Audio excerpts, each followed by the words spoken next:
Hi అండి. Lalithadevi all in one vlogs. అందరూ ఎలా ఉన్నారు? ఇంట్లో కూరగాయలు ఏమీ లేనప్పుడు లేదా నోటికి ఏదైనా కారంగా తినాలనిపించినప్పుడు అయితే ఈ వెల్లుల్లిపాయ కారం అయితే చేసి తినండి. చాలా అంటే చాలా బాగుంటుంది. దీనికోసం అయితే ఫస్ట్ ఎల్లుల్లిపాయలు పొట్టు పొలుచుకోవాలి.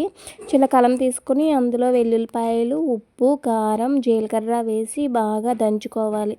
మిక్సీలో కూడా వేసుకోవచ్చు, కానీ అది ముద్దలా వచ్చేస్తుంది. ఇలాగైతే బాగుంటుంది. కచ్చా పచ్చగా ఉంటుంది కాబట్టి వెల్లుల్లిపాయలు నోటి తగులుతూ బాగుంటుంది. ఇలా కచ్చా పచ్చగా దంచుకున్న తర్వాత ఒక గిన్నెలోకి అయితే తీసి పక్కన పెట్టుకోవాలి. తర్వాత స్టవ్ ఆన్ చేసుకుని ఒక కడాయి పెట్టుకొని అందులో ఆయిల్ వేసుకుని ఆయిల్ హీట్ చేసుకోవాలి. దీనికి ఆయిల్ ఎక్కువే పడుతుంది. ఆయిల్ హీట్ ఎక్కిన తర్వాత అందులోనే ఆవాలు, జీలకర్ర, అదేవిధంగా కరివేపాకు కూడా వేసి బాగా వేయించుకోవాలి. ఇందులో ఇంగువ కూడా వేసుకోవచ్చు. ఇంగువ అనేది ఆప్షనల్. ఇవన్నీ వేగిన తర్వాత ముందుగా దంచిపెట్టుకున్నటువంటి వెల్లుల్లి కారం కూడా అందులో వేసి బాగా వేయించుకోవాలి. ఒక 2 నిమిషాలు వేయించుకుంటే సరిపోతుంది.